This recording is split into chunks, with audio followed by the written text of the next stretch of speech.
Hello guys, how are you getting on? My name is Aaron Kelly, you're very welcome back to another episode of The Verdict here today. And it's fair to say the mood has definitely switched up since last week. The rain, it's not cleared up, but were you really expecting it to? I wasn't, and it hasn't. But anyway, this is not a weather channel, what the fuck am I on about? As you can tell by the title of this video, and I'm sure if you haven't been living under a rock over the last couple of hours, Chelsea and Frank Lampard have picked up their first Premier League win at home of the 2019-20 season, and adding to the first win from during the week in the Carabao Cup, a 7-1 win over Grimsby Town. It has been a very good week for Frankie Lamp's Blues. It's been just great to see so many young players coming through, and finally, I'm not saying it's coming together, but finally getting the win at Stamford Bridge that has seemed like it wasn't going to come. Based on how unlucky we have been over the last couple of weeks. But anyway, Chelsea have beaten Brighton by 2-0 at Stamford Bridge today, and just a thoroughly dominant performance from Chelsea, who should have scored more than they did. It could have been a very sticky situation indeed at 1-0 up when Brighton had a great chance to equalise. But anyway, let's get into the dissection and analysis on my thoughts on the game today. Now, Frank made one change in particular that was an interesting one. Ross Barkley was in, N'Golo Kante and Kurt Zouma both injured. So Andres Christensen played in the back four alongside Fikayo Tomori, who Frank named as one of his first names on the team sheet these days during the week. But yeah, Ross Barkley started. Pedro was also starting. There was a few little switches around here and there, but after a largely youthful team in midweek, and Ross Barkley certainly a good first half performance from him against Grimsby during the week, it was, I suppose, he probably did deserve his chance in a shot, I suppose, in the starting 11 today. And to be honest, Chelsea were unlucky not to score in the first half. We had lots of very, very good chances indeed. Ross Barkley was denied, and in a situation where he probably should have done better with his shot. It was a cross from Alonso from the left. Ross Barkley's running into the box. He just tries to cushion it past Matt Ryan rather than actually, putting his foot through it. That could have been a goal. And Pedro had a chance. It was a good save from Matt Ryan to deny him. Tammy Abraham, I believe, hit the upright. On first inspection, it didn't look like it had hit the post, but it did on the replay that Tammy Abraham's header did hit the post. And then Marcus Alonso missed probably Chelsea's best chance of the first half, and it was incredible that we went in at half-time with no goals gone in at that point. Brighton didn't really pose much of a threat. They rarely tested Chelsea's defence, in a defence that has been a crumbly one, I think is probably the best word to describe them in recent weeks, and this season as a whole. We've been leaking far too many goals, but Brighton didn't pose much of a threat to us. And early enough in the second half then, we got our opening goal. It was a mistake from Brighton's centre-back. Obviously, they were missing Shane Duffy today, so obviously he's a massive player for them. And, they really did miss him in there alongside Lewis Dunk. But mistakes like that can't really stand in the Premier League. I'm sorry, just at the top level they can't. I believe it was Dan Byrne who lost the ball, and Mason Mount got in and he sized Mason Mount down, trying to win the ball back in a panic. Chelsea got a penalty, and it was competently dispatched by Jorginho, and there was no arguments from Ross Barkley or from anyone else today. I think it's fair to say Frank probably nipped that problem in the bud after the defeat to Valencia a couple of weeks ago. But yes, very good penalty from Jorginho, and not too long after that, Chelsea were 2-up. But before that, there was a great chance, I think, for Dan Byrne to make up for his earlier error, and it was Brighton's first corner of the game. Comes in, and I think he's just inside the 6-yard box, if not right on the 6-yard line. He heads it into the ground, up, and Kepa can't really do an awful lot about it. He's the wrong side of the goal. If that header's on target, it's 1-1 Brighton, and it's a completely different game. And it definitely would have been a goal against the run of play, but his header went into the ground, and luckily for us, just tipped the crossbar and went over the top. And finally then, we did make it 2 when Willian had a shot that was deflected past Matt Ryan, and that made it safe late enough on, about 15 minutes left when Willian got that goal. And Chelsea held out without conceding for the very first time this season. There's been so many positives from today. Performance was decent. I mean, not as good probably as it's been in other weeks, but I think all that mattered today for us was getting the result, and luckily for us, we did.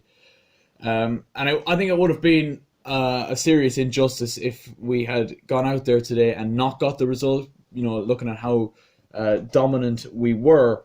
But yeah, just good to see a good mix of players, a good mix of youth and experience in there today. I thought Jorginho was very good again. Mason Mount won man of the match. He has just been absolutely incredible. He was a bit off last week, but I do think that is largely down. I do think he was still carrying that bit of a knock after the injury he suffered against Valencia in the Champions League the week before.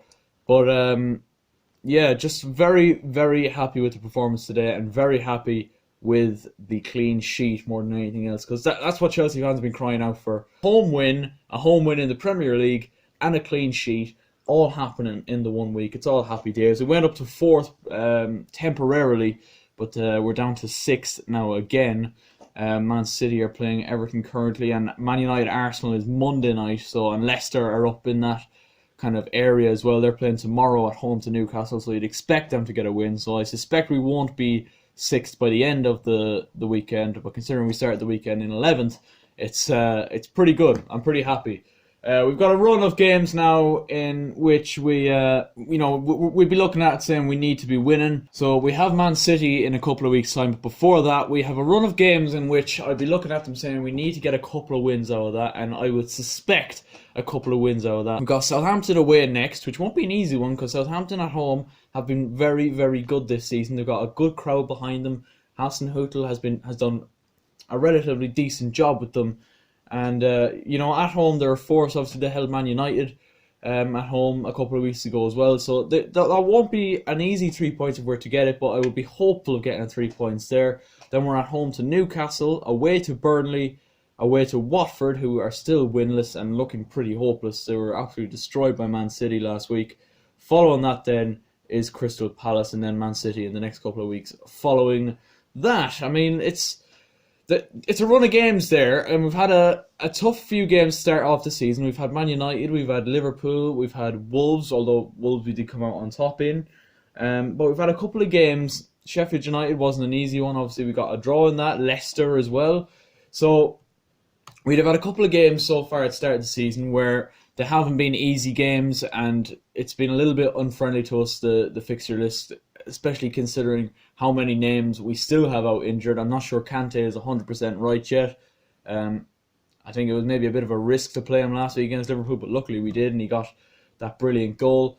Antonio Rudiger's still not back. Ruben Loftus-Cheek. But good news about today was Reece James and Callum Hudson-Odoi both played against Grimsby during the week, and we're both back in the matchday squad today. And Hudson-Odoi came on and played and got an assist for Willian's goal and Chelsea's second of the game. So, I mean, it's great to have him back. It's good to have Reece James back as well. I've been very excited to see how well Reece James is going to do.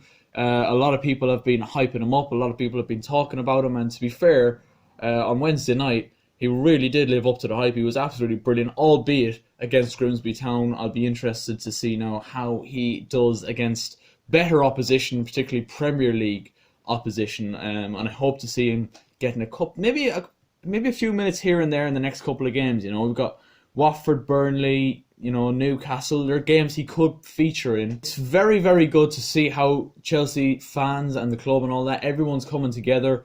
And I actually read an article a couple of days ago about how Chelsea are becoming more likeable because of the transfer ban and because of the brand of football Frank has nearly been forced into bringing into the club. I thought he probably may have done that anyway, even if he had money to spend, or even if we hadn't had a transfer ban. I think he's that kind of manager who likes to bring through youth.